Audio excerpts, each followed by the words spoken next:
Good morning children. आज हम लोग चैप्टर 17 मौखिक अभिव्यक्ति में कथा अथवा कहानी सुनाना पढ़ेंगे। कथा अथवा कहानी सुनाना। कहानी सुनाना भी मौखिक अभिव्यक्ति के अंतर्गत आता है। कहानी सुनाना भी मौखिक अभिव्यक्ति के अंतर्गत आता है। वह मौखिक अभिव्यक्ति का एक हिस्सा है। हर छात्र ने अपने घर में या अपनी कक्षा में कई कहानियां सुनी होती है अथवा पढ़ी होती है। इन्हीं कहानियों को अपने शब्दों में सुनाना कथा या कहानी सुनाना कहलाता है। इन कहानियों को अपने शब्दों में सुनाना कहानी सुनाना कहलाता है। कहानी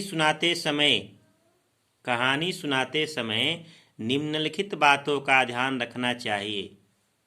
पहला है, कहानी कहने वाले को पूरी कहानी याद होनी चाहिए।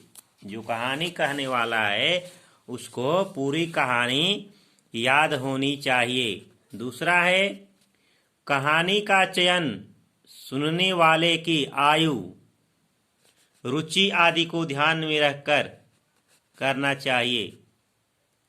कहानी का चयन सुनने वाले की आयु और उसकी रुचि को ध्यान में रखकर करना चाहिए। तीसरा है, कहानी सुनाते समय स्वर का उतार चढ़ाव सही होना चाहिए।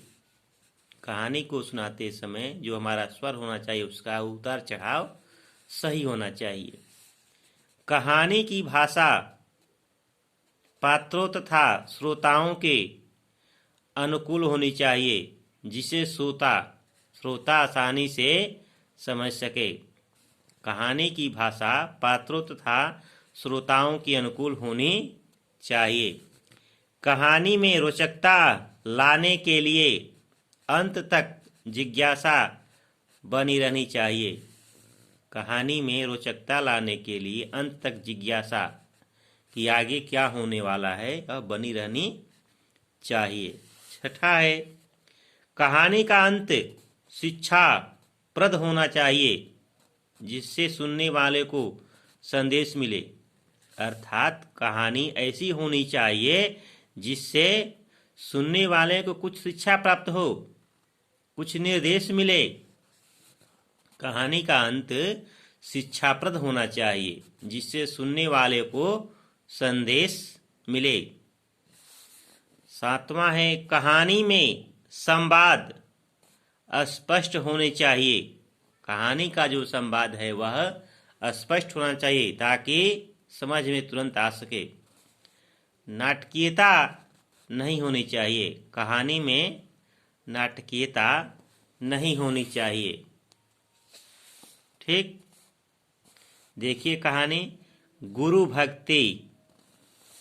आदरणीय अध्यापिका महोदया एवं मेरे साथियों। सबसे पहले संबोधन करना है क्या? आदरणीय अध्यापिका, जो वहाँ पर आदरणीय है उसका संबोधन करेंगे।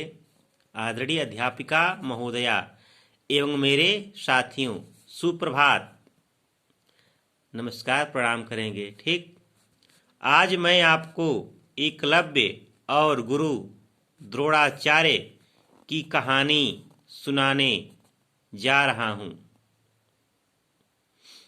किसकी कहानी? तो एकलव्य और गुरु द्रोणाचार्य की कहानी सुनाने जा रहा हूँ।